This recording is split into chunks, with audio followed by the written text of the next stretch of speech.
Donc, bienvenue à tous à cette conférence qui porte sur le peintre Vermeer.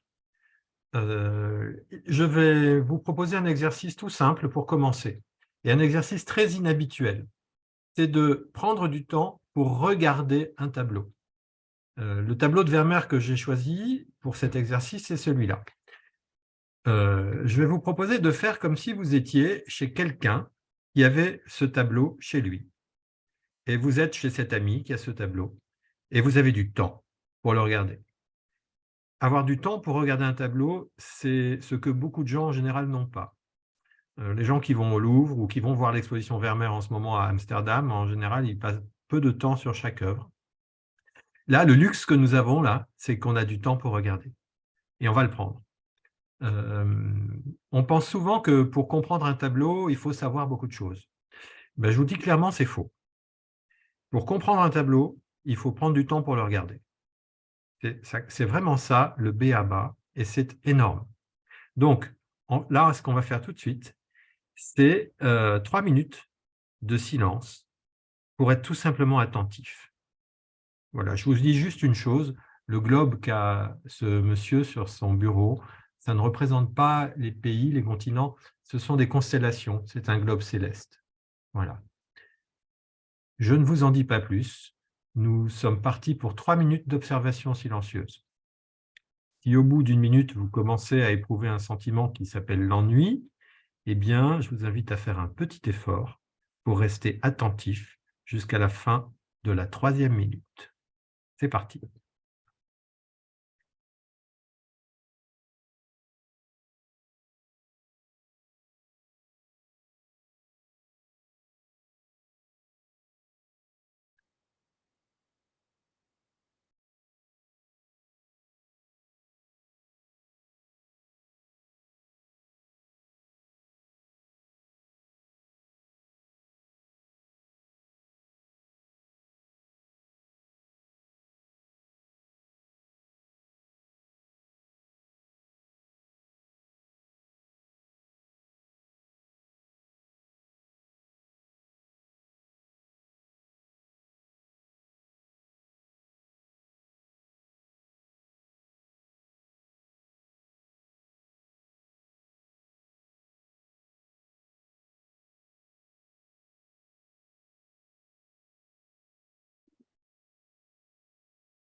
Voilà, ça fait 3 minutes.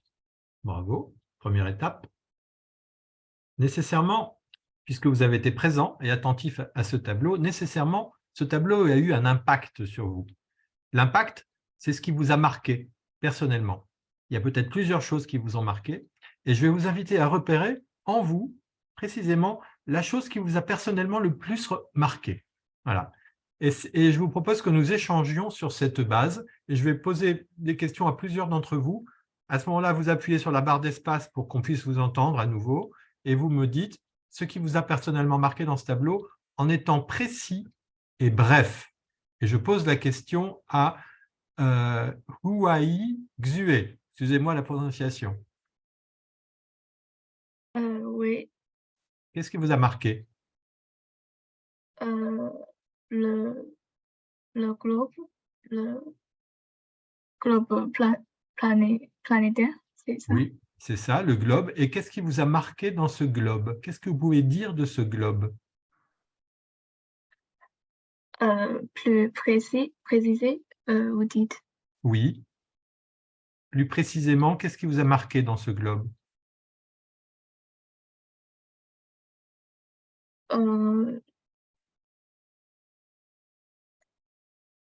Excuse-moi, je ne sais pas comment plus précisément. Ah, ok. Parce que, par exemple, ça pourrait être, ce qui m'a marqué, c'est la lumière sur le globe. Ça pourrait être les motifs sur le globe. Ça pourrait être que ce globe est une forme ronde particulière, là, dans l'image. Vous voyez ce que je veux dire? Oui, peut-être la lumière, parce qu'il est devant la fenêtre. Oui. Ok, merci. Madame Clara A, ce qui vous a marqué, vous, personnellement? Euh, Est-ce que je dois choisir seulement un objet ou Vous choisissez de dire une chose, c'est-à-dire la chose la plus importante qui vous marque dans ce tableau. c'est c'est la personne? Oui. Oui. Et qu'est-ce qui vous marque dans cette personne? Et son ambiance, c'est très profond, très sérieuse. Très sérieux. Et le premier mot que vous avez dit, c'est très comment? Profond, Profond. Merci beaucoup. profond, oui. C'est ça. Monsieur ou Madame Jongun, Oui, qu'est-ce qui vous a marqué, vous? je remarque la couverture. Oui. Et qu'est-ce que vous pouvez dire de cette couverture? Hmm, le couverture avec le globe, avec l'ambiance un petit peu hmm, jaune, je sais pas, Ouais. Une ambiance qui est liée à la couleur jaune, c'est ça que vous voulez dire? c'est ça. Et c'est une ambiance comment? Ça, c'est un petit peu pas chaud, c'est chaud un petit peu, mais oui, c'est un petit peu, je pense que c'est un petit peu chaud, Oui, ok. Une ambiance plutôt chaude liée à la couleur jaune et à la couverture. c'est ça. Monsieur ou Madame In Young, Oui, bonjour. bonjour. Je suis désolée, je suis en retard. En fait, chacun dit une chose qui l'a marqué dans ce tableau. Vous avez eu le temps de le regarder? Oui, Qu'est-ce qui vous a frappé, vous, personnellement? hmm, c'est pas une personne qui...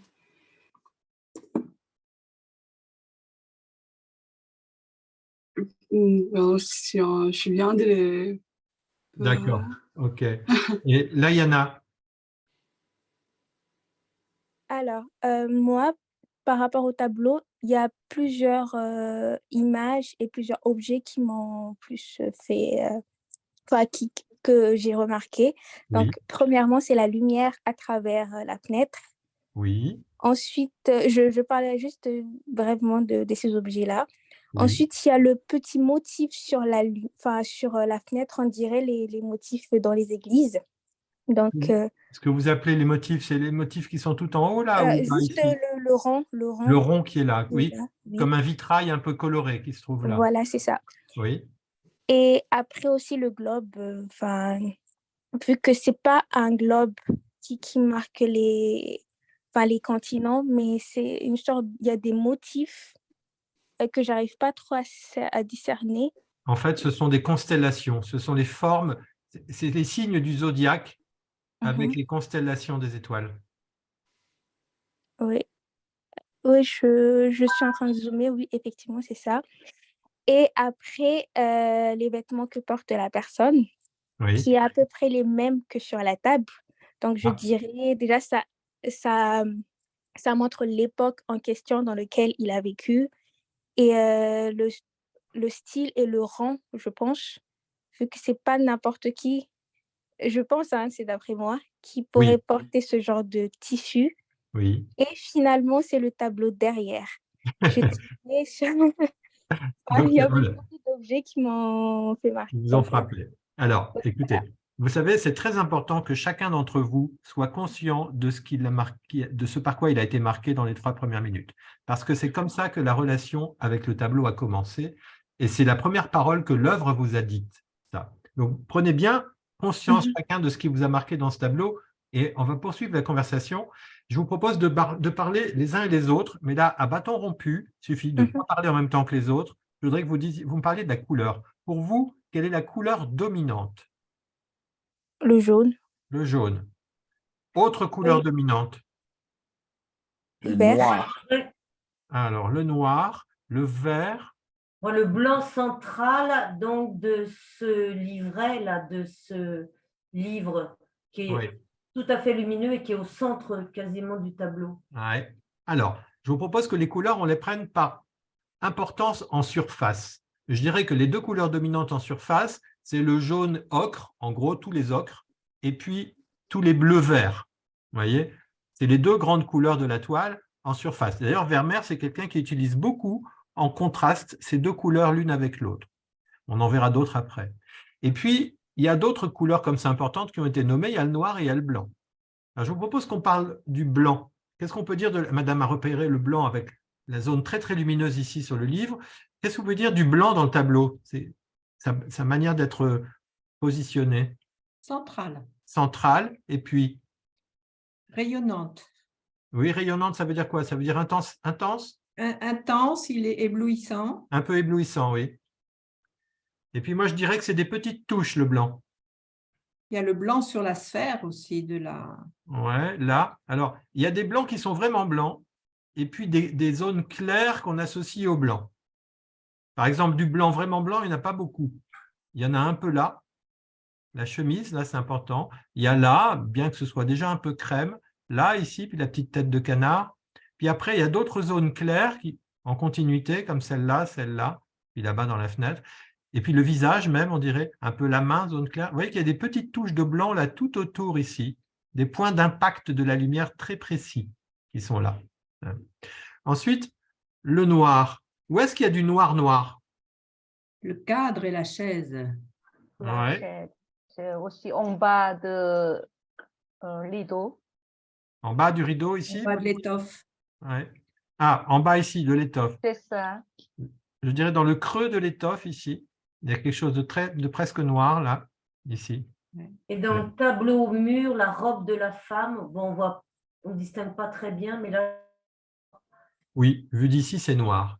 Alors, moi, je remarque que les couleurs dans ce tableau, il y a des couleurs qui ne sont pas présentes ou très peu présentes. Vous voyez un petit peu d'orange ici, là, hein, une petite touche d'orange. Mais sinon, qu'est-ce que vous diriez des couleurs de ce tableau d'une manière générale? C'est des couleurs comment? Fondu. Fondu. Le vert. Comment? Le vert. Le vert, oui, est présent un peu comme le bleu. Moi, je dirais que c'est des couleurs amorties. Amorti. Ce sont des couleurs, il n'y a pas de couleurs vives.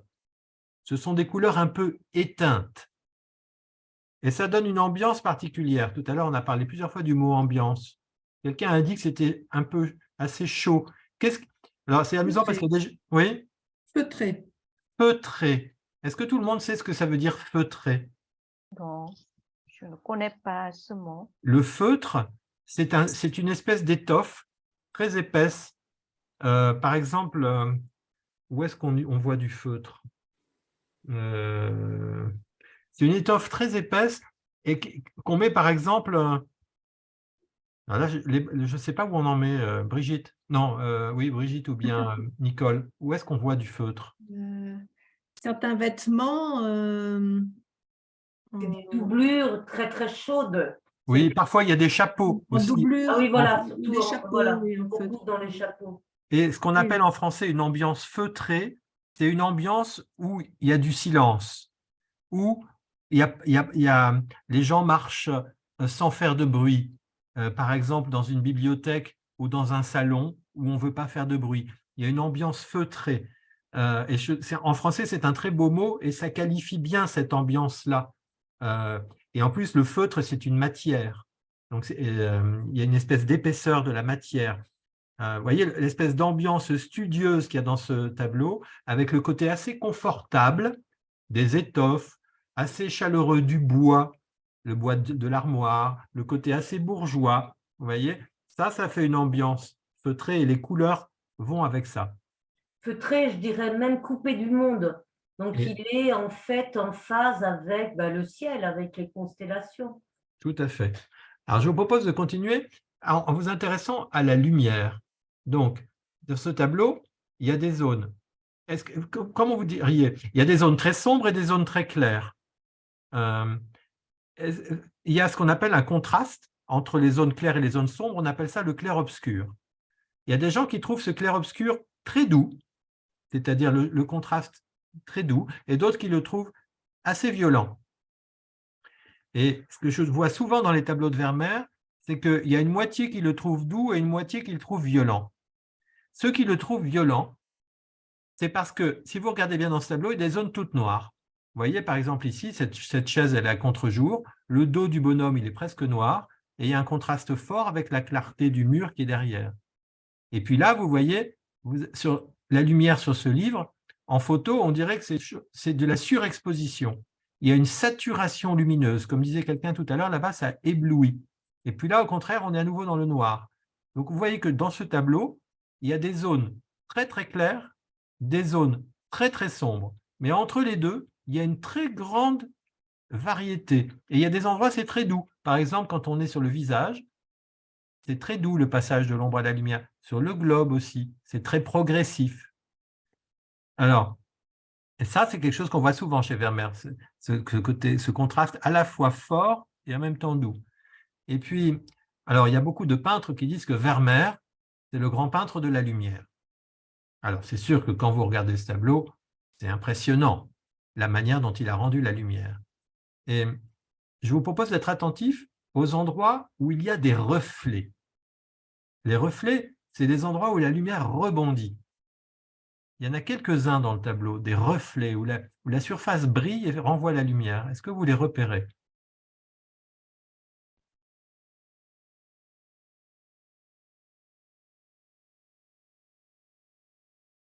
Est-ce que ce sont sur les vêtements, le pli de son vêtement? Alors, on voit bien là le travail de la lumière sur les plis des vêtements. Je ne sais pas, oui, ça reflète un peu, il y a une espèce de brillance ici quand même. Il y a une forme de reflet là-dessus. Mais il y a des endroits où il y a un reflet encore plus brillant, comme dans un miroir. C'est sur le globe. La fenêtre, Alors, la fenêtre elle-même, elle est traversée par la lumière. Mais ce que je voudrais dire par le reflet, par exemple, c'est cette zone-là.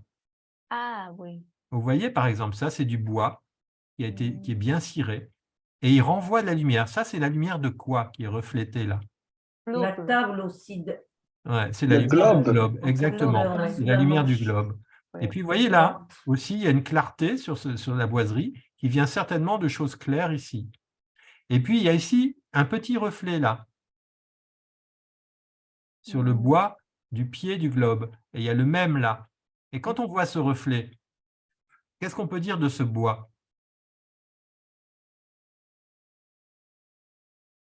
Ce que je voudrais vous faire voir, c'est que le reflet et l'impact de la lumière sur un objet, ça fait sentir la matière.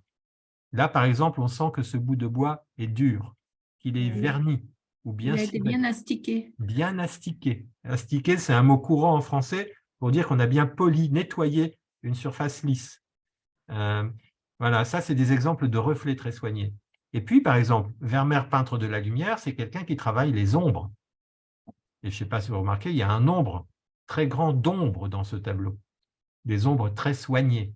Par exemple, cette ombre-là, l'ombre ici qui est en dessous, tous les passages de l'ombre à la lumière sur les tissus, là-dedans. Là-bas, il y a des zones de pénombre. Donc Vermeer, c'est un des grands peintres européens de la lumière. On dirait par moments que presque c'est une photographie ce qu'on a sous les yeux, tellement Oui. c'est incroyablement bien rendu Précis. et précis. Alors, je vous propose de vous intéresser à ce qu'on appelle la composition dans un tableau. La composition, c'est la manière dont les choses s'organisent dans l'image. Vous voyez, sous les yeux, vous avez un rectangle, et dans ce rectangle, par exemple, il y a des lignes qui peuvent vous apparaître. Alors là, je vous laisse parler. Qu'est-ce que vous voyez comme lignes qui vous frappent dans ce tableau? Il y a des lignes droites, des meubles, l'armoire, le cadre, la chaise, Exactement. la fenêtre. Oui. Ça, c'est parallèle, ce sont des parallèles Des parallèles verticales. verticales. On a beaucoup de lignes verticales dans le tableau. Vous remarquez ça? Ensuite, par exemple, Xuai, Uai, Xue. Qu'est-ce que vous voyez comme autre ligne là-dedans? Le livre, Celui-là? non, Ah, les livres là-haut? oui, je Oui. pense que c'est aussi des lignes. C'est aussi des lignes verticales, tout à fait. Layana, qu'est-ce que vous voyez comme ligne dans ce tableau? Alors, il y a la ligne de l'ombre, juste derrière l'armoire, celui-là. Et Eh bien, ensuite, puisque vous dites ça, vous remarquez qu'il y a beaucoup de diagonales dans le tableau. Oui. Comme celle-là. Effectivement, parce que je Ah. pense que ça suit la lumière à travers la fenêtre. C'est ça. Il y a une ligne fictive qu'on ne voit pas, qui est le mouvement de la lumière, qui est une grande oblique comme ça. Et si vous regardez bien dans le tableau, il y a plein d'obliques qui suivent plus ou moins cette ligne-là. D'autres sont marqués parfois par cette ligne-là, cette oblique qui traverse ici dans ce sens-là, qui est reprise par un motif du tableau. Et puis moi, il y a une ligne qui me frappe beaucoup. C'est cette ligne-là. Est-ce qu'il y en a parmi vous qui avez vu cette ligne-là? Pas au premier abord. Alors, c'est une ligne très curieuse, parce que vous vous rendez compte, c'est une succession de segments ajoutés les uns aux autres. Et en plus, si vous prenez un mètre pour mesurer, vous devinez où elle est cette ligne? Plein milieu. Au milieu. Exactement, c'est pile le milieu. Alors ça, une ligne aussi artificielle qui traverse le tableau pile en son milieu, autant vous dire que ça, c'est signifiant et c'est fait exprès par le peintre. Ce n'est pas un hasard. Et donc, évidemment, on va la garder en mémoire et on en fera quelque chose tout à l'heure. Moi, j'attire juste votre attention sur le fait que c'est un tableau très structuré. Et vous allez en voir d'autres après, mais les tableaux de Vermeer sont des tableaux extrêmement structurés, beaucoup d'angles droits, des orthogonales un peu partout. Et puis, c'est très structuré en perspective. C'est très, très précis la manière dont il a organisé la perspective de ce tableau. Voilà. Alors, maintenant, je voudrais qu'on parle de cette nappe qui est là. Et donc, les uns les autres, je voudrais que vous me parliez de cette nappe. Par exemple, allons-y, Nga Bui. Est-ce que vous pouvez me dire des choses à propos de cette nappe? Comment vous la trouvez?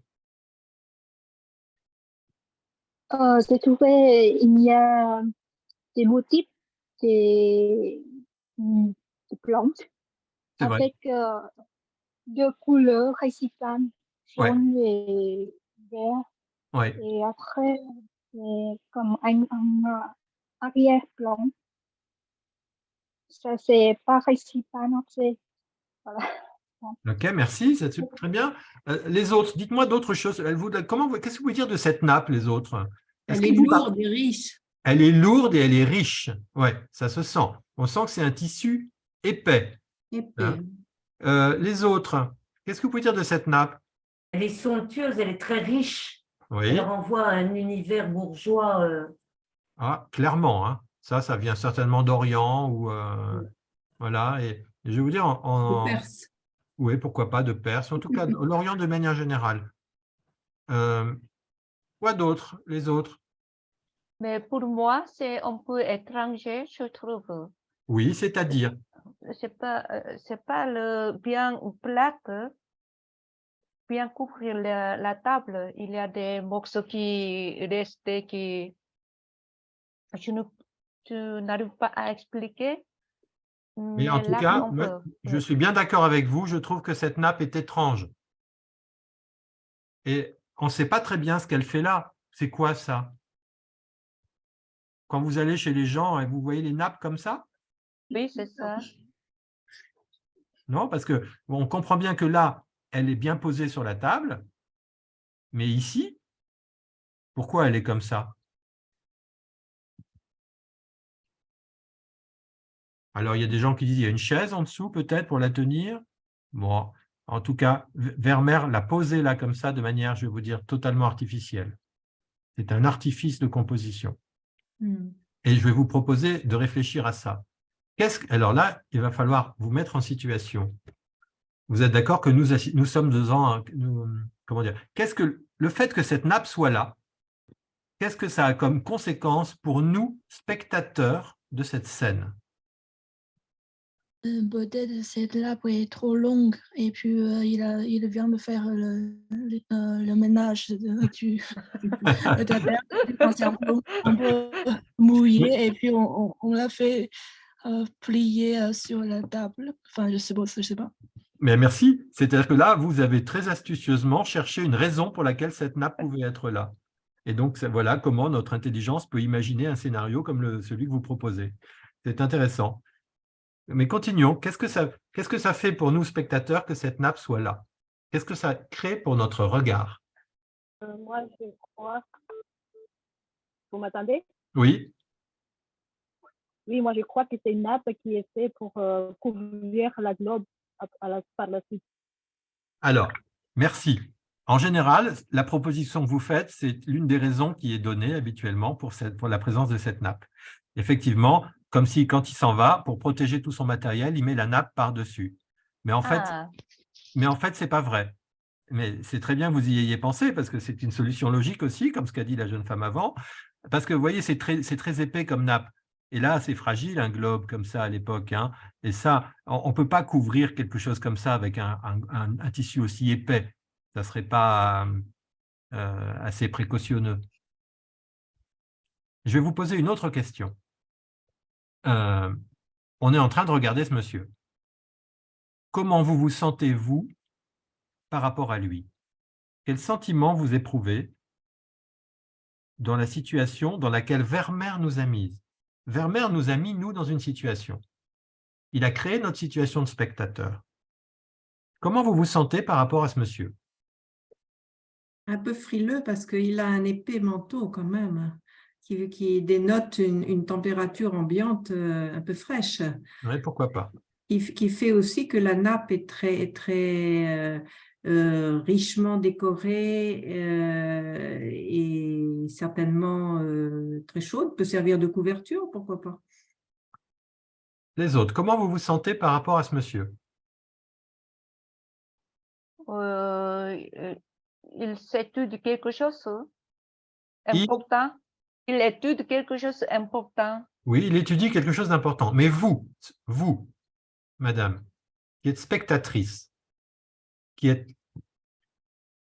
comment vous êtes, vous, par rapport à lui?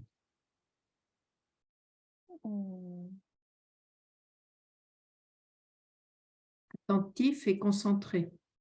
Vous aussi, Oui. comme lui. Oui. Au début, j'ai exprimé, c'était la personne, il était très profonde. Oui, d'accord, tout à fait. Oui. Oui. Beaucoup d'attention. Oui, en fait, je crois que je pose mal ma question. C'est-à-dire que nous sommes spectateurs. Le peintre a fait comme si on était dans la pièce. Vous êtes d'accord? C'est comme si on était dans sa maison. Nous, pour le voir comme ça. C'est comme si on était chez lui. Et comment vous vous sentez, vous, chez lui, le regardant? Du silence. Oui. Alors, je vais vous dire, il y a souvent des gens qui sentent qu'ils sont un peu des intrus, ou indiscret, ou un peu voyeur. Est-ce que vous voyez ce que je veux dire par là? Comme si ce monsieur là-bas était dans son intimité,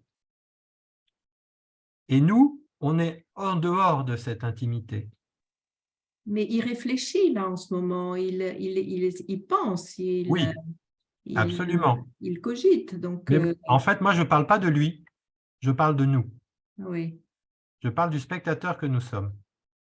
Pour moi, quand je regarde le tableau, je pense que c'est un homme qui est en train de créer la Terre. Oui. Voilà. En fait, Et oui. En fait, voilà, je vais vous dire des choses supplémentaires. Vous voyez cette nappe ici? Elle est un premier plan dans l'image. Et elle est aussi un obstacle entre l'espace de ce monsieur et le nôtre. C'est aussi une nappe qui, remontée comme ça, nous cache une partie des choses qui sont sur son bureau. Vermeer a créé avec cette nappe une espèce de premier plan qui nous sépare de lui. Et il y a un autre élément qui nous sépare de lui, c'est son bras. Et derrière la nappe et le bras, c'est l'espace de son intimité à lui. Et nous, on est à l'extérieur de cet espace-là, à une certaine distance. Moi, j'ai lu quelques textes très importants écrits sur Vermeer. Notamment, il y a un peintre français qui s'appelle Gilles Ayot, qui est mort il n'y a pas longtemps. Et il a écrit un très beau texte qui s'appelle « Voir sans être vu ». Et il s'est rendu compte que dans beaucoup de tableaux de Vermeer, le spectateur que nous sommes voit une scène sans que les gens de la scène, sans que la personne de la scène, l'unique personne de la scène ne nous voit. Et souvent, Vermeer a fait ça. Je vous en montrerai d'autres après. Un autre auteur qui a beaucoup écrit sur Vermeer, peut-être le meilleur livre sur Vermeer qui existe, c'est un historien d'art qui s'appelle Daniel Arras. Et il dit que Vermeer peint souvent un espace intérieur dans un espace intérieur. C'est-à-dire qu'on est dans une maison, on est chez quelqu'un. Et à l'intérieur de cette maison, il y a un espace qui est encore plus privé et qui est l'espace de l'intimité de ce monsieur là-bas. Vous voyez ça? Et alors, je vous propose maintenant de vous intéresser à lui. On a parlé de son attention, de la profondeur, de l'étude. Je voudrais qu'on s'intéresse à ses mains. Vous remarquez qu'il a 2 bras, comme beaucoup d'entre nous, et que ces 2 bras sont positionnés de manière tout à fait particulière. Je voudrais qu'on parle de celui du haut et de cette main-là. Je voudrais que vous me disiez tout à propos de cette main. Discussion à bâton rompu. Yi, à vous, Hong Yi. Qu'est-ce que vous pouvez dire de cette main? Des choses toutes simples, hein? Tous les adjectifs. C'est une main qui montre, qui touche, qui après... Oui, mais pas Nicole. Pardon. Hong Yi. Hong Yi.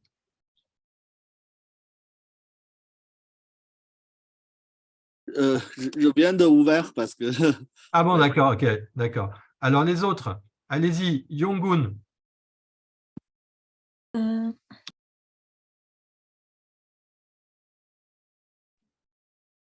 J'ai pas compris un petit peu, du coup, votre question. Ça... Ma question, c'est, qu'est-ce que vous pouvez dire de cette main?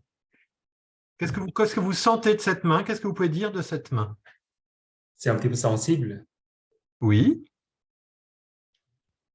Et aussi, il cherche quelque chose, du coup, ça peut être un peu... Oui, comme si c'était une main qui cherchait. Oui. Une main comment encore? Wai Xue. Oui. Qu'est-ce que vous pouvez dire de cette main?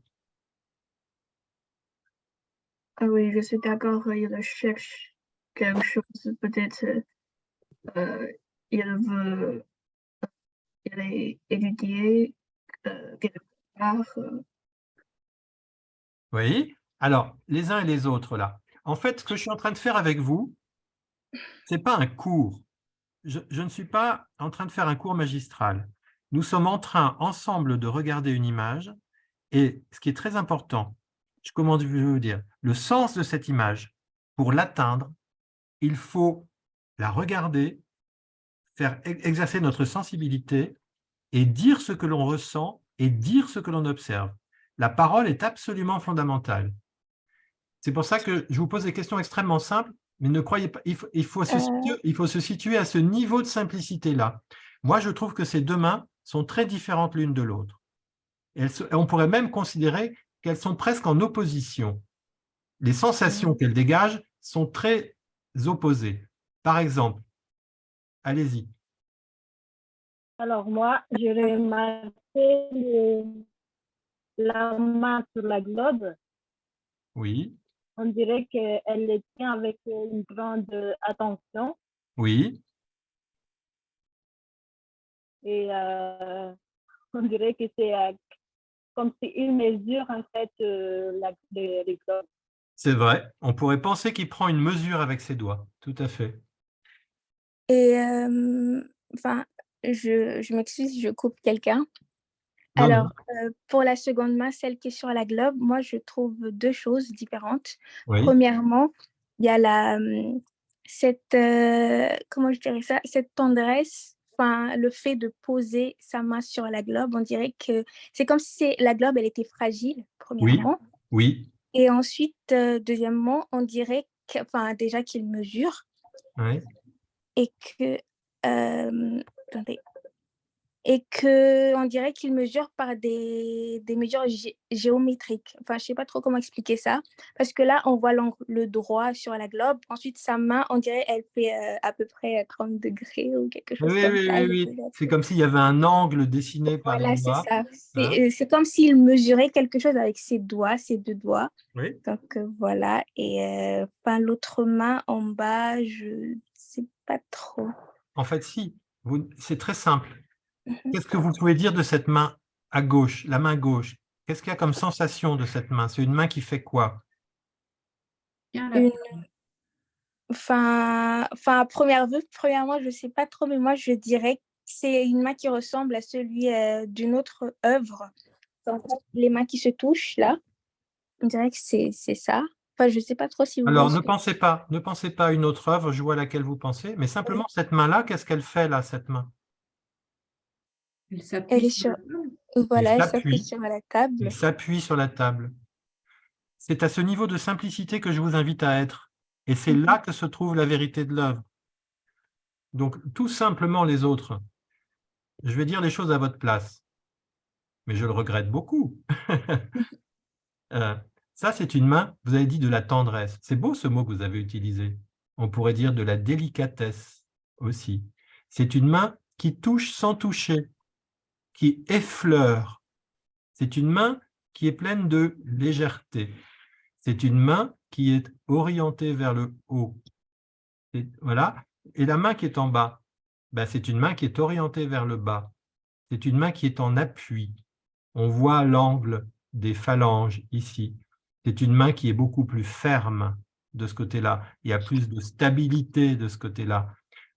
Alors ici, on est en relation avec le bas, avec la terre, avec la matière.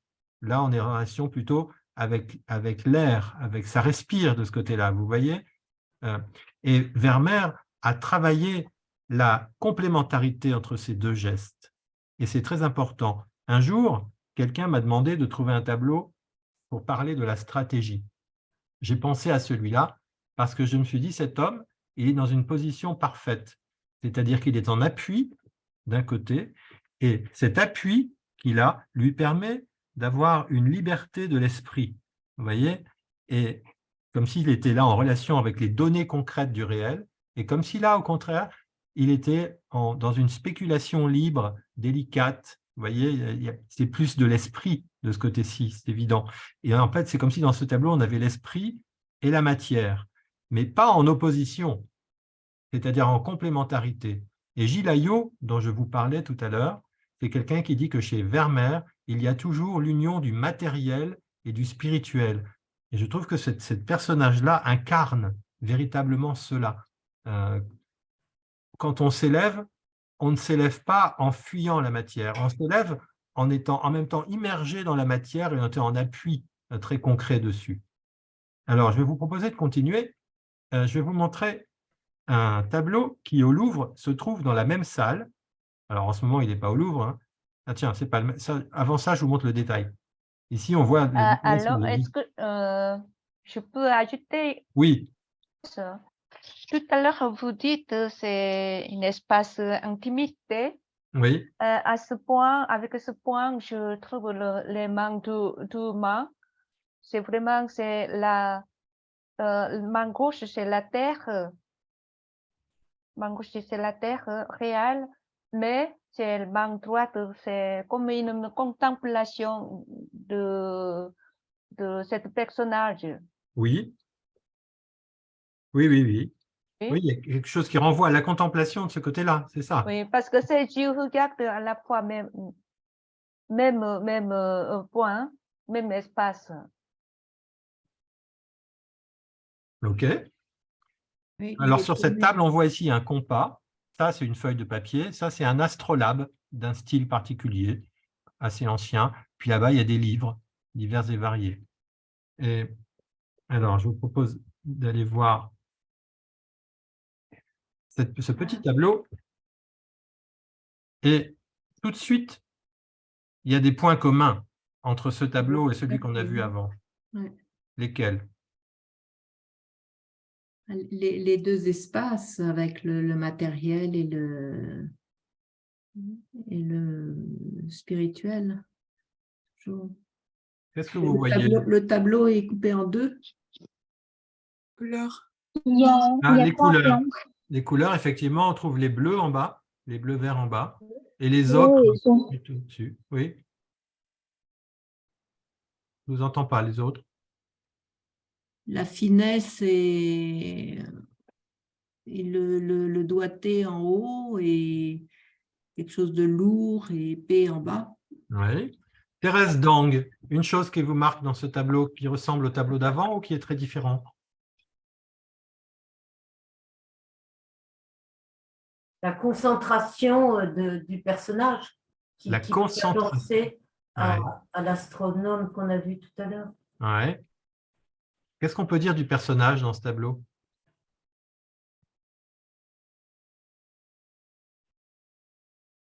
Il est en train de travailler, c'est comme le nom tout à l'heure dans le tableau avant. Oui. Moi, je remarque, par exemple, on ne voit pas son regard. Vous ne voyez pas ses yeux. Et c'était la même chose avec le personnage du tableau d'avant. Je remarque aussi qu'il a utilisé la même nappe, Vermeer. Vous voyez ça? Ici. C'est la même nappe que dans le tableau d'avant. En fait, Vermeer, il a souvent peint chez lui ou dans des maisons près de chez lui. Et du coup, il y a souvent les mêmes objets qui reviennent. Hein. Tenez, je vais vous montrer le tableau avec son cadre. Wow. Oula, Wow. wow, magnifique. N'est-ce pas? Est-ce que la table, il a son nom? Je n'ai pas compris votre question. On appelle comment ce tableau? Ce tableau, vous l'appelleriez comment, vous?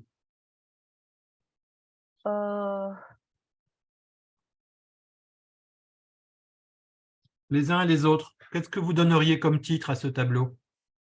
La dentelière. La dame. La dame? La dame fait des coussis. La dame qui fait de la couture, c'est ça? La couturière. La couturière, merci. Voilà, une femme qui fait de la couturière. couture. Alors, il se trouve que ce qu'elle est en train de faire très précisément, c'est de la dentelle. Ça, on le sait parce que pour faire de la dentelle, on utilise ces petits fuseaux de fils qui sont là. Et il y a des petits clous qui sont là devant. Alors, le peintre n'a pas insisté sur ça, clairement, mais on sait reconnaître le travail d'une dentelière. Et donc, aujourd'hui, on appelle ce tableau la dentelière. Alors, vous savez, les titres n'ont jamais été donnés par les peintres en général. Hein. Vermeer n'a donné aucun titre à ses tableaux, sauf un. Et c'est des titres qui sont donnés par la postérité. C'est-à-dire des propriétaires et puis après des historiens. Donc, en fait, nous pouvons facilement nous donner des titres à des tableaux. Et alors, je vous montre ça. Parce que c'est très intéressant de voir le tableau avec son cadre. Vous avez l'impression de quoi en voyant ça avec le cadre? Qu'est-ce que ça change de voir le tableau avec le cadre? Qu'elle est très loin, c'est en profondeur, elle est très loin Exactement. de nous. Elle est très loin de nous. C'est un C'est peu comme... comme les fenêtres. Exact. Oui, comme une fenêtre, ou même il y a des gens qui disent comme le trou d'une serrure. Et vous vous rendez compte que il y a cette table ici avec ce coussin, mais c'est un obstacle entre nous et elle. Et Gilles Ayot qui disait « voir sans être vu », c'est encore plus fort avec ce tableau-là qu'avec celui d'avant, mais c'est le même principe. Il y a un obstacle au premier plan, elle est là-bas derrière, elle est dans l'espace de son intimité, et nous, on est mis à distance de cette intimité-là. Et alors, puis, prenez aussi, si vous prenez un compas, vous mettez la pointe du compas en bas à gauche, là, et vous faites un arc de cercle comme ça. Vous prenez le même compas, vous écartez, vous faites ça, et vous vous rendez compte que vous êtes dans le même... C'est construit avec deux arcs de cercle. Et si vous prenez l'astronome, eh ben, ça marche aussi comme ça. Vous prenez un premier arc de cercle comme ça, et un deuxième arc de cercle comme ça. On voit que Vermeer a travaillé de manière très proche la composition de ces deux tableaux. Alors, Vermeer a peint souvent... Ah ben ça, on verra après ça. Je vais vous montrer un autre tableau.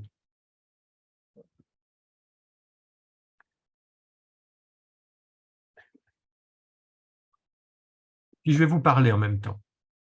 Vermeer, il peint à Delft, qui est sa ville de naissance et sa ville de mort. Delft, c'est en Hollande. Il est né en 1632, il est mort en 1675, donc il est mort jeune. Il est mort à 44 ans. Et Delft, c'est une petite ville très prospère qui se trouve à côté de La Haye. Donc, ce n'est pas très loin de la mer non plus. Hein. Et la Hollande, à l'époque, il faut imaginer que c'est un pays tout à fait particulier en Europe. Parce que d'abord, c'est le pays le plus riche d'Europe par tête d'habitants. C'est un peu le Qatar, la Hollande à l'époque. Il faut imaginer qu'il y a une population bourgeoise marchande très riche et qu'en plus, c'est un pays qui a accueilli une immigration très riche aussi. Parce que la Hollande, c'est la moitié de ce qu'on appelait les Pays-Bas. Aujourd'hui, ce qu'on appelle les Pays-Bas, c'est la Hollande. Bon. Mais au XVIe siècle, les Pays-Bas, ce sont 17 provinces qui vont du nord de la France jusqu'à la Frise, c'est-à-dire le nord du nord de l'actuelle Hollande. Et cette contrée a été divisée en deux à partir autour de 1600. La partie nord a pris son indépendance et la partie sud était sous souveraineté espagnole et la partie sud était catholique. Et la partie nord est devenue protestante et a pris son indépendance par rapport à l'Espagne. Il y a eu une guerre très longue entre les deux moitiés qui a duré 80 ans. Mais les protestants de l'actuelle Belgique, les protestants d'Anvers, les protestants de Bruges, les protestants de Bruxelles, ont fui les Pays-Bas du Sud, c'est-à-dire l'actuelle Belgique, pour s'installer dans les Pays-Bas du Nord et sont venus enrichir donc les Pays-Bas du Nord. C'est donc le pays le plus riche de l'époque par tête d'habitants et c'est donc le pays aussi où il y a le plus de tableaux dans les maisons. Ça va ensemble. Alors, c'est un pays dans lequel il y a beaucoup de peintres, mais ça n'est pas le même marché de l'art que dans le reste de l'Europe. Parce que comme c'est un pays protestant, il n'y a plus l'Église catholique, ou en tout cas beaucoup moins, qui commande des œuvres. Il faut imaginer qu'en France ou en Italie ou en Espagne, la principale puissance qui commande des tableaux, c'est l'Église catholique. Mais en Hollande, elle existe encore, mais elle est minime et elle est cachée. Donc, du coup, ce sont surtout soit les États, les communes, ou bien les individus qui commandent de la peinture. Donc là, on a des scènes d'intérieur dans lesquelles il y a des tableaux. On avait ce tableau-là. Vous voyez, il y a un morceau de tableau dans ce tableau-là. On va l'appeler l'astronome. Ce tableau, c'est la manière qu'on a d'appeler ce tableau aujourd'hui. L'astronome, puisqu'il est en train de contempler les sphères célestes. Et puis, il y a aujourd'hui ce tableau qui est à Washington, dans lequel il y a un autre tableau. Mais je vous propose d'abord de regarder cette femme. Que fait cette femme? Elle enfile des perles dans un collier, non? Non. Alors, vous voyez, oui, il y a des perles dans l'atelier, dans cette maison en tout cas, atelier ou pas, mais si on regarde ce qu'il y a là sur la table, il y a Ah, Elle court. Ah non, il y a une balance. Elle pèse quelque chose. elle pèse les exactement, Elle pèse les perles. C'est perles. une balance, elle est en train de peser Une balance les dans sa perles. main, c'est ça, elle pèse les perles. oui. Ou en tout cas, elle pèse des choses très petites parce que même quand on fait un gros plan, on ne voit pas ce qu'il y a dans la balance. Et est-ce que vous pouvez me dire comment vous sentez sa manière de peser? Qu'est-ce que vous pouvez dire d'elle? Comment est-ce qu'elle pèse? Qu'est-ce qui se dégage de sa posture? Très délicate. La délicatesse, quoi d'autre? Très concentrée. La concentration, quoi d'autre? La douceur. C'est vrai qu'il y a de la douceur aussi, quoi d'autre? Elle est enceinte, n'est-ce pas? Ah, on peut imaginer tout à fait qu'elle est enceinte. Alors, je vais vous dire, il y a des gens qui disent qu'elle est enceinte, clairement, et d'autres qui disent que non, c'est une mode à l'époque d'avoir une taille haute et de mettre des petits coussinets pour faire partir les jupes comme ça. Donc, je vous laisse choisir l'hypothèse que vous préférez. Qu'est-ce qu'on Moi, peut je dire dis, encore? elle est enceinte. Et pourquoi pas?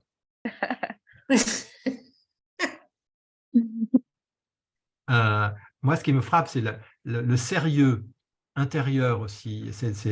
On sent le savoir-faire de cette femme, hein, avec ces deux plateaux qui sont là. Alors, et puis, regardez bien ce qu'il y a derrière. Pardon. Ce qu'il y a derrière elle. Est-ce que vous voyez ce qui est peint sur ce tableau? Il y a un Christ rédempteur, non? C'est un jugement dernier. Un jugement dernier. On a un Christ qui trône en haut avec des élus, puis en dessous, là, c'est les morts qui se réveillent. Et là, à mon avis, ça ne se passe pas bien de ce côté-là. Hein, ils vont aller en enfer. C'est un jugement dernier. Alors, C'est l'enfer, non? c'est l'enfer, exactement. Et donc, spontanément, vous vous dites, bah, il y a un lien quand même entre le tableau qui est là derrière et ce que fait cette femme. Qu'est-ce que vous imaginez comme lien? Elle jauge, elle joue. Ah, Je pense qu'avec l'image du tableau derrière la femme et la femme, l'ambiance de la femme, c'est très opposant. La pauvre et la riche. Je n'ai pas compris ce que vous dites. La femme est très oppougin, ça veut dire quoi? Avec le tableau derrière Oui. qui est sur le mur Oui, et elle, c'est très opposant. Opposé. Ah. Opposé, oui. oui.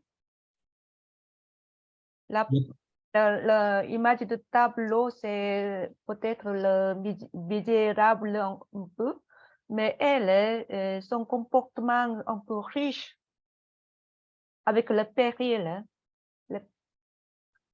Le péril? Ça nous montre une femme riche. Oui, tout à fait. Oui. Alors, il y a plusieurs manières d'interpréter. Vous voyez, par exemple, ça pourrait être un message que Vermeer nous donne à nous. Regardez, ou pour cette femme, elle est en train de peser peut-être des objets précieux et elle est riche. Il ne faudrait pas qu'elle oublie qu'à la fin, il y a un jugement dernier. Et que, vous savez, dans les évangiles, on dit il faut savoir où on met son cœur. Est-ce qu'on met son cœur du côté de l'argent ou est-ce qu'on met son cœur du côté de l'amour?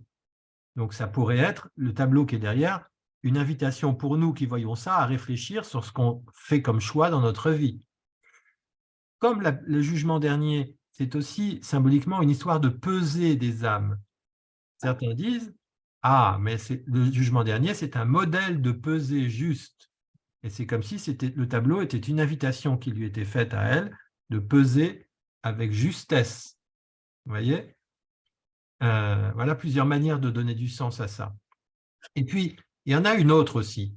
Quand vous regardez son visage, comment vous la trouvez, cette femme? Je suis sûr qu'il y en a qui ont pensé à quelqu'un d'autre en la voyant. Madone. Une Madone. Il y en a d'autres qui pensent qu'elle ressemble à la Vierge Marie? Ouais, c'est ça ce que je voulais dire. C'est ça que vous alliez dire? Ouais. Et qu'est-ce qui vous fait penser à la Vierge Marie chez elle? Ben, sa façon de s'épancher, Ouais, Et à son regard aussi. Un peu, ouais. le nez, la bouche, C'est tout ça. le visage. Et puis, Et en fait, les poils aussi. et la couleur blanche, vous voyez, Voilà. il y a quelque chose qui fait Blanche très et bleue. pur dans son visage. Ce Le qui fait voile, que, oui. voilà, le voile blanc, la lumière blanche ici. Vous voyez, tiens, Mhm. encore une fois, Un peu Vermeer plus blanc. a mis une zone de surexposition lumineuse à cet endroit-là. Mhm. Et ce qui fait que son visage est parfait aussi. C'est comme un ovale parfait. Il y a ce qu'on appelle de l'idéalisation dans ce visage. Ce qui fait que certains se demandent si ce tableau n'est pas aussi une allégorie avec ce visage parfait, comme si on avait une allégorie de la justice. Vous voyez, et l'allégorie classique de la justice, dans la peinture occidentale, c'est une femme qui tient une balance. Voilà. Alors, vous remarquez aussi que dans ce tableau, encore une fois, Vermeer a mis un tissu ici, de manière totalement artificielle, avec le même objectif, c'est-à-dire de créer un obstacle entre nous et elle, de créer l'espace de l'intimité. Là, il a soigné la lumière d'une manière particulière en créant une forme de pénombre, en diffusant la lumière de manière très, très délicate. Et vous vous rendez compte qu'il y a beaucoup de points communs entre les trois tableaux que je viens de vous montrer. Et qu'à chaque fois, on a cette situation. Alors, Vermeer, les tableaux les plus célèbres de Vermeer, c'est quand il peint une personne seule dans un intérieur totalement dévouée à une seule action. Pourquoi? Pourquoi il a fait ça? C'est des sujets préférés de Vermeer. Alors, rassurez-vous, je ne pose que des questions très simples. Pourquoi il a fait ça? C'est parce que ça le touche. C'est la concentration. La concentration, ça l'intéresse. Eh bien, je vais vous poser une autre question en regardant ça, par exemple. Ça c'est un petit tableau, hein, ça fait 20 cm de haut à peu près et 20 cm de large. C'est à cette échelle-là. Imaginez Vermeer en train de peindre. Il a le pinceau dans la main. Qu'est-ce que vous pouvez dire du geste de Vermeer peignant? C'est un geste comment? Si vous êtes Vermeer, vous avez le pinceau dans la main. Qu'est-ce que vous pouvez dire du mouvement de votre pinceau? Je peins très légèrement pour ne pas déranger cette personne. Oui, absolument. Et c'est plutôt dans un espace d'intimité. Ouais. Donc, je dois assez familiariser avec cette personne, sinon je ne peux pas entrer dans cet espace. Oui. Moi, je suis tout à fait d'accord avec vous. C'est-à-dire qu'en fait, d'une certaine manière, pour peindre ça, il faut être comme ça. C'est-à-dire que si Vermeer peint ce genre de personnage dans ces attitudes-là, il sait aussi bien les peindre, c'est parce qu'il est comme elle. Le travail que fait cette femme avec cette concentration et la proximité de son ouvrage, c'est comme ça qu'est Vermeer en train de peindre. D'accord. Vous voyez, vous imaginez, c'est un pinceau qui bouge pas vite. Si vous avez vu des tableaux de Monet, vous voyez que les tableaux de Monet, c'est des tableaux qui sont peints avec un mouvement du bras. Et là, c'est des touches très animées. Vous imaginez, pour peindre comme ça, il faut peindre lentement, en étant prêt et très concentré. C'est pour ça que, vous voyez, par exemple, ce monsieur-là, ça, pour moi, c'est un autoportrait de Vermeer. C'est pas lui, hein, mais c'est un autoportrait quand même. C'est-à-dire que ce qu'il a réussi à saisir de l'attitude de ce monsieur, c'est quelque chose qui le concerne lui en tant que peintre. Et si Vermeer sait si bien rendre ça, c'est pas juste que c'est un bon photographe, c'est parce qu'il est comme ça lui-même quand il peint. Il est comme ça lui-même quand il peint. Il est comme ça lui-même quand il peint. C'est un contemplatif qui regarde comme ça et qui peint comme ça. C'est pour ça que ça aussi, d'une certaine manière, c'est un autoportrait de Vermeer. Alors, prenez ça par exemple. C'est un tableau qui est à La Haye, qui est à Amsterdam. Point commun encore avec les œuvres qu'on a vues avant, je vous écoute. Toujours la zone de lumière, d'intimité, et puis l'obstacle devant. Exactement. Toujours ça devant. Et puis là-bas, il y a une zone de lumière de l'intimité. D'ailleurs, on voit très bien que là, c'est la zone d'intimité de la femme. Ici, tout ça. La couleur noire, bleue. Exactement. La couleur, les ocres et les bleus. L'ocre à nouveau. L'extrême concentration dans sa façon de lire la lettre. Et oui, et vous voyez qu'elle ne nous voit pas. Elle ne nous regarde pas. Elle est absorbée dans ce qu'elle L'expression, c'est l'expression de émotion est sortie son visage. Oui. Je vais essayer de vous approcher. Ah, pardon, excusez-moi. Je suis allé trop vite.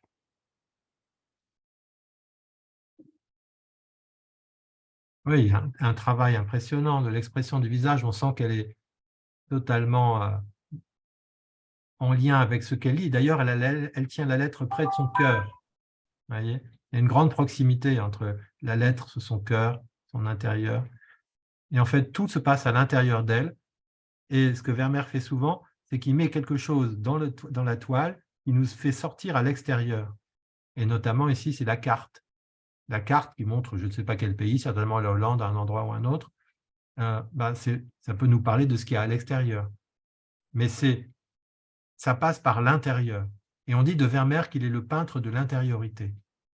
On dit qu'il est le peintre de la lumière, on dit qu'il est le peintre du silence, ça se sent, c'est palpable, et on dit qu'il est aussi le peintre de l'intériorité. Alors, celui-là, tout le monde le connaît. La laitière. Alors, vous dites la laitière. C'est quoi une laitière, les amis?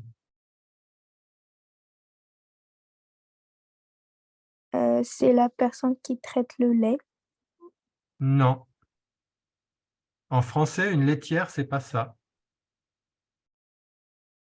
En français, une laitière, c'est pas du tout ce qu'on a en face des yeux. On parle d'une vache laitière, non? Ouais. Mais alors, une femme qui est une laitière, c'est une femme qui vend du lait.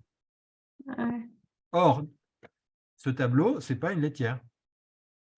Je vous demande à vous de donner un titre à ce tableau. Vous diriez quoi? Elle prépare quelque chose. Oui. Ouais. Elle réchauffe le lait. Comment elle le réchauffe?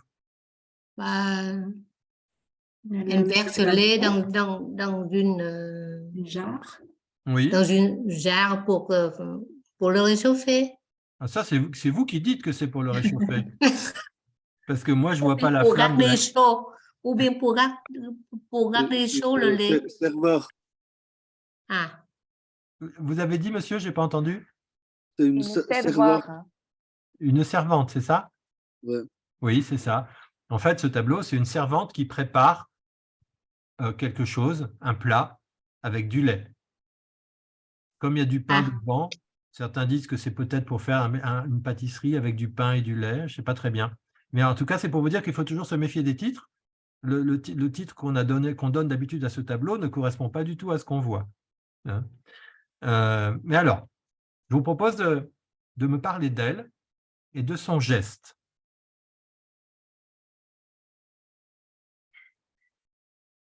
Le verse du lait dans un pot. En faisant très attention. En faisant très attention. Elle fait attention à quoi? À ne pas verser trop de lait à la fois. C'est-à-dire? Elle mesure la quantité de lait qu'elle verse. Exactement. Vous voyez ça? Elle mesure. C'est-à-dire qu'elle contrôle le débit. Elle veut pas qu'il en coule trop en même temps. Peut-être qu'elle veut garder la crème à l'intérieur, je ne sais pas. Mais vous voyez, là, d'ailleurs, il y a une petite spirale du lait ici. Et il y a quelque chose qui est du côté du contrôle dans ce qu'elle fait. Elle maîtrise, elle mesure.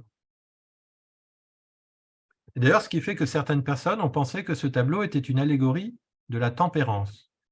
Parce que l'allégorie classique de la tempérance dans la peinture occidentale, c'est une personne qui verse un liquide d'un récipient dans un autre. Un peu comme les Marocains font avec le thé à la menthe, vous savez, en versant avec une grande distance entre les deux récipients. C'est un exercice, il faut maîtriser les choses, vous voyez. Donc, certains ont pensé à ça. Moi, ce qui me frappe, par exemple, dans ce tableau, plein de choses. D'abord, c'est un tableau magnifique. On retrouve les mêmes couleurs que tout à l'heure. Et puis, moi, je trouve qu'il y a plein de formes rondes. Vous voyez, ça, c'est rond, ça, c'est rond, ça, c'est rond. Elle est ronde, là aussi. Là, il y a le pain rond, il y a tout ça. Il y a plein de formes rondes ici. Et puis, c'est des formes généreuses. Et puis, moi, je trouve que, vous voyez, par exemple, le pain ici, il est de la même couleur que le haut de son vêtement. Et en dessous, c'est bleu, hein, un peu comme sa jupe aussi. Il y a une ressemblance entre ça et ça. Il y a une grande unité entre elle et tous ces objets qui sont là. Et puis, vous voyez, il y a une forme d'abondance. C'est beau, il y a du volume. Et elle aussi, il y a une forme d'abondance chez elle. Et je trouve qu'il y a quelque chose de commun entre elle et puis ce qui parfois est considéré comme des offrandes. Et puis, moi, je remarque que là, c'est des formes carrées, rectangulaires. Vous voyez, ce panier ici, cet objet-là, plus ou moins. Et puis même ici, on a les carrés de Delft. Ici, ce sont les faïences qui servent à faire les plinthes, là. Et puis ce petit morceau, c'est un carré. Et ça, c'est une chaufferette. C'est-à-dire que c'est un récipient de bois troué par le dessus dans lequel il y a un récipient avec des braises. C'est pour créer de la chaleur. Voyez. Et on se rend compte que là, il y a une diagonale de forme rectangulaire, là, une diagonale de forme ronde. Et je vais revenir à ce que disait tout à l'heure Gilles Ayot. Lui, il n'allait pas jusqu'au symbolisme. Il percevait que chez l'astronome et dans d'autres tableaux de Vermeer, il y avait une union entre le matériel et le spirituel. Mais sachez que, en tout cas en Occident, la forme ronde est souvent associée au divin et les formes carrées, les chiffres 4, est souvent associée au terrestre. Et il y a certainement une symbolique de cet ordre là-dedans, dans ce tableau. Et je vais vous ramener à l'astronome. Cette ligne-là, elle coupe le tableau en deux, clairement. Qu'est-ce qui est au-dessus de cette ligne-là? Cette main toute légère, orientée vers le haut, la tête, l'esprit. Et surtout, je vais vous dire, la source de la lumière. Toute la source de la lumière est au-dessus de cette ligne-là. Qu'est-ce qu'il y a en dessous de cette ligne-là? Cette nappe-là qui est la matière, cette main qui est en appui, etc. Dans l'ombre. Et effectivement, plus d'ombre aussi de ce côté-ci. Et puis moi, je vais attirer votre attention sur un détail. Quand vous regardez cette main-là, vous voyez combien de doigts? 3 doigts. Et là, vous en voyez combien? 4. Eh bien, pareil. Chiffre 4, c'est le chiffre qui est associé à la création, à la matière. Vous voyez, les 4 points cardinaux, les 4 éléments, les 4 vents. Voyez. Et le chiffre 3 est associé au divin. Et on pourrait parfaitement considérer qu'il y a un symbolisme là. Mais vous voyez comment dire, le symbolisme, il vient en plus. Cette union du matériel et du spirituel, c'est quelque chose qu'on perçoit. C'est pour ça que, sachez bien une chose, c'est que la peinture, la voie royale pour la comprendre, c'est la regarder et être attentif aux sentiments qu'elle génère.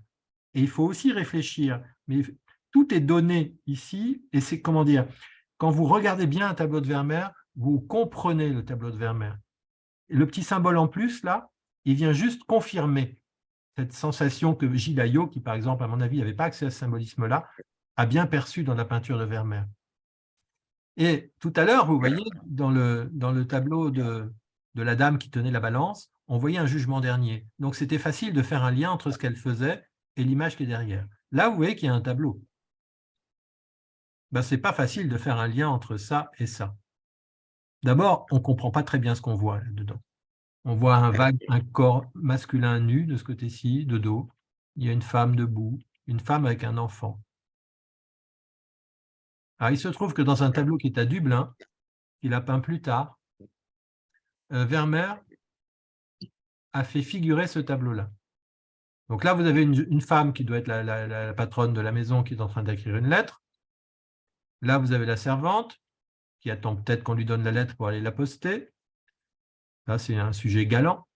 Et puis, vous avez ce tableau qui est là derrière. Alors, grâce à ce tableau, alors on sait ce que c'est ce tableau, il existe, hein, c'est Moïse sauvé des eaux.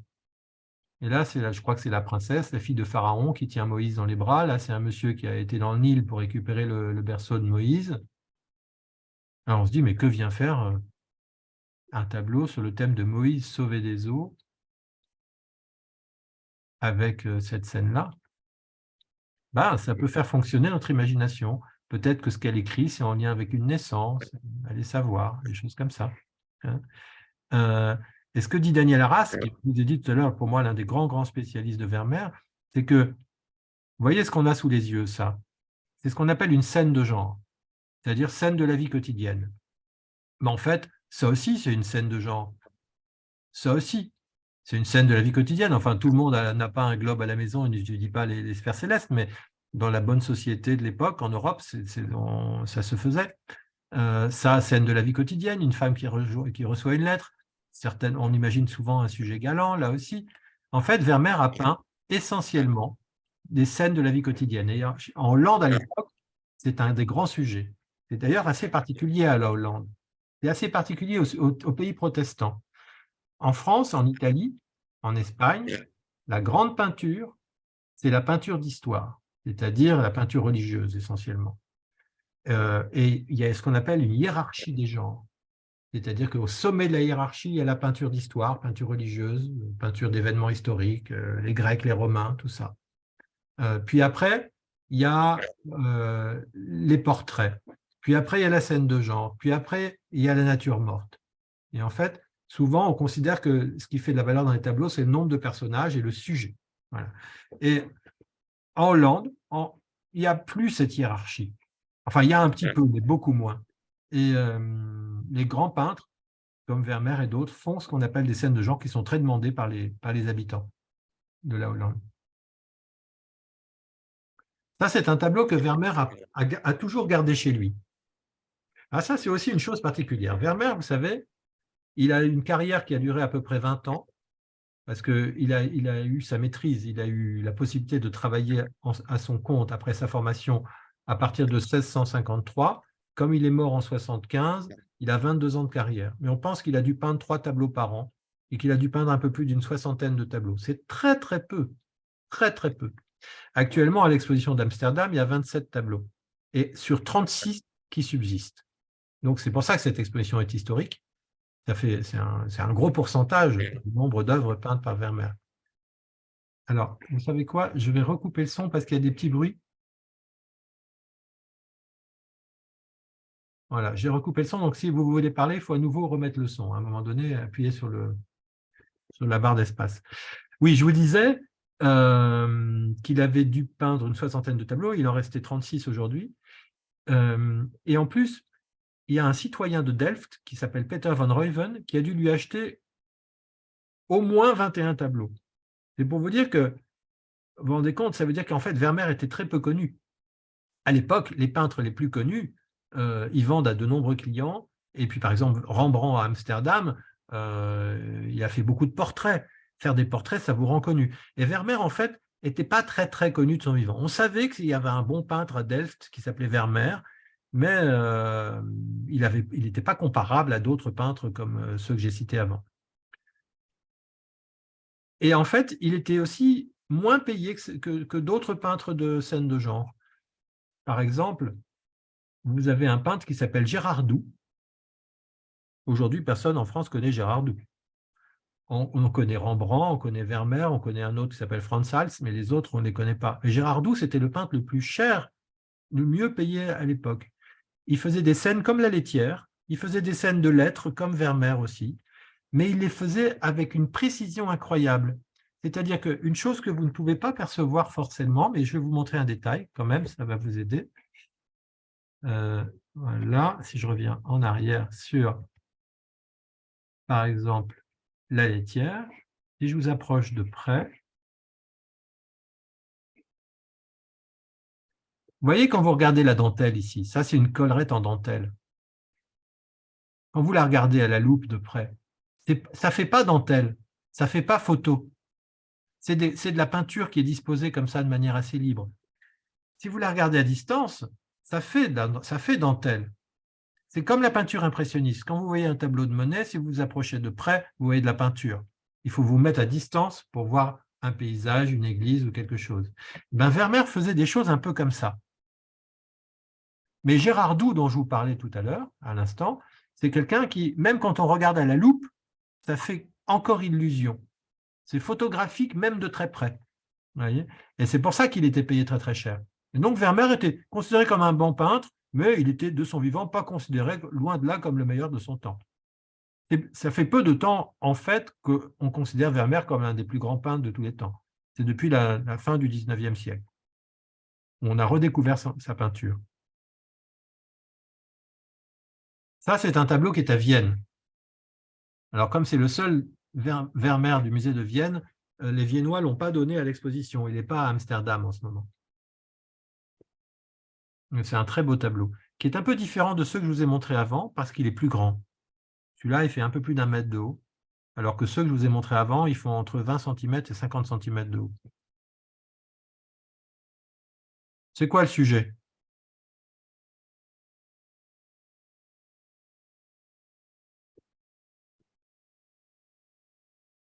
Bon, c'est pas compliqué. La peinture? La peinture. C'est ça. Exactement. C'est un peintre qui est en train de travailler. Avec un modèle. Exactement. C'est le peintre et son modèle. Tout à fait. Et on voit bien, il a fait poser une jeune femme là-bas, à qui il a mis un livre dans les bras, une trompette ici dans la main. Il lui a mis une couronne de laurier là sur la tête avec des grandes feuilles. Et on voit bien qu'il est en train de la regarder et qu'il est en train de peindre. Alors, en fait, il y a ce bâton-là, si vous connaissez des peintres, hein, c'est ce qu'on appelle un appuie-main. Ça permet de reposer votre bras. Vous le posez sur ce bâton. Il est en train... En fait, il a le pinceau levé. Ça, il faut que vous me croyiez parce que je ne peux pas vous approcher plus près de ça. Et si vous regardez bien, le peintre, il est en train de faire quoi, là, précisément?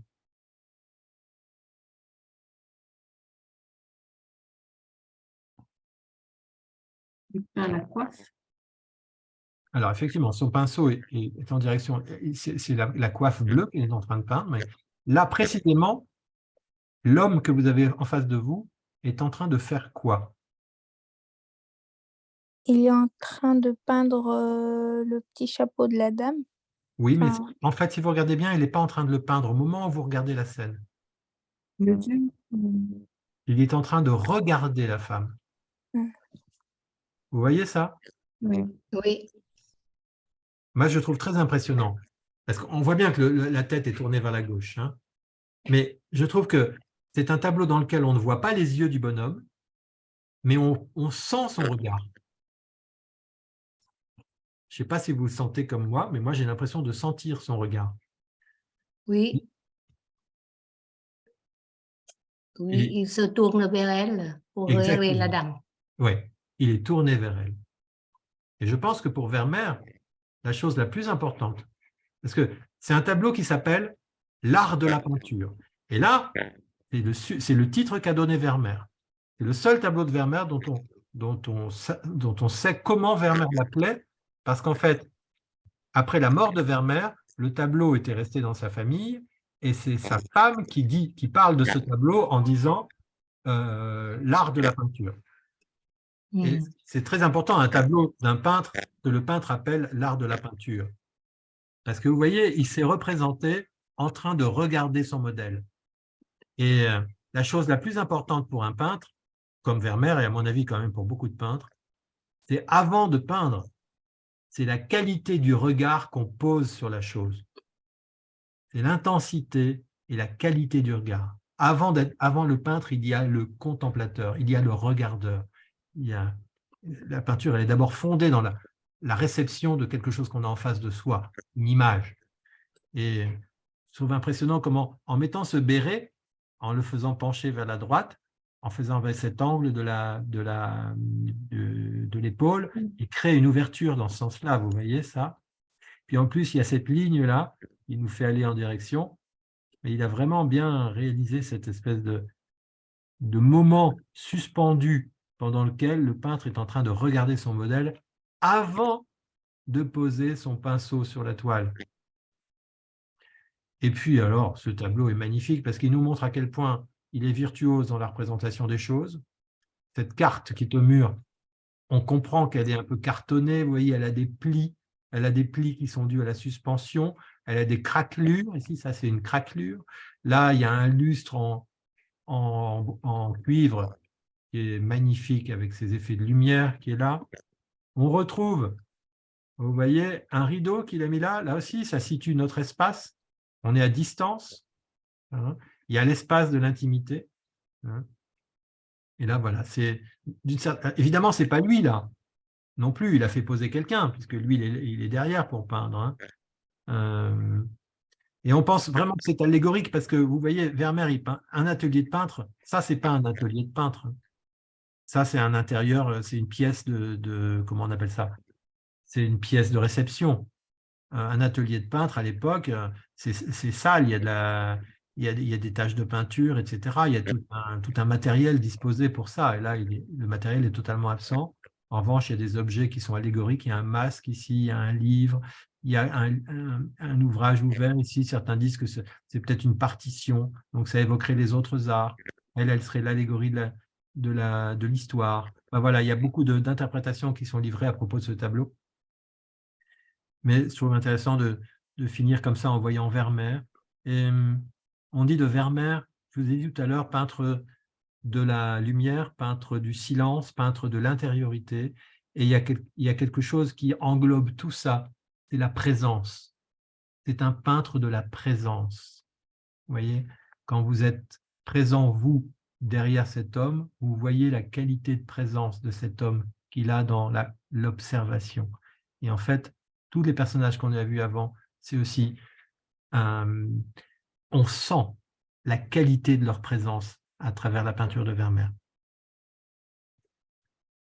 Voilà, mes amis, pour cette petite conférence de ce soir. Et en revanche, je vais rester avec vous pour répondre à vos questions. Magnifique, hein? Merci Stéphane. Merci, c'est clair pour moi, pour comprendre Vermeer. Ah ben, ça me réjouit. Alors, si vous avez des questions, je suis là, hein, n'hésitez pas. J'ai juste une petite question. Je ne sais pas si vous l'avez dit au début, Oui. mais est-ce qu'on pourrait voir ces œuvres ici à Paris? Dans quel musée exactement, par exemple? Alors, au Louvre, il y a l'Astronome et la Dentelière.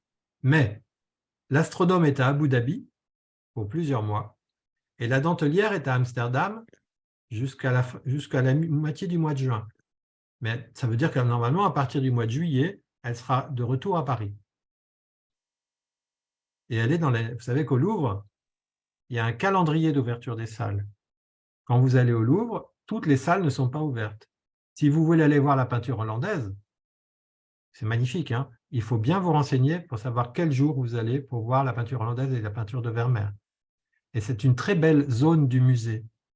Et le grand avantage, c'est qu'il y a beaucoup moins de monde.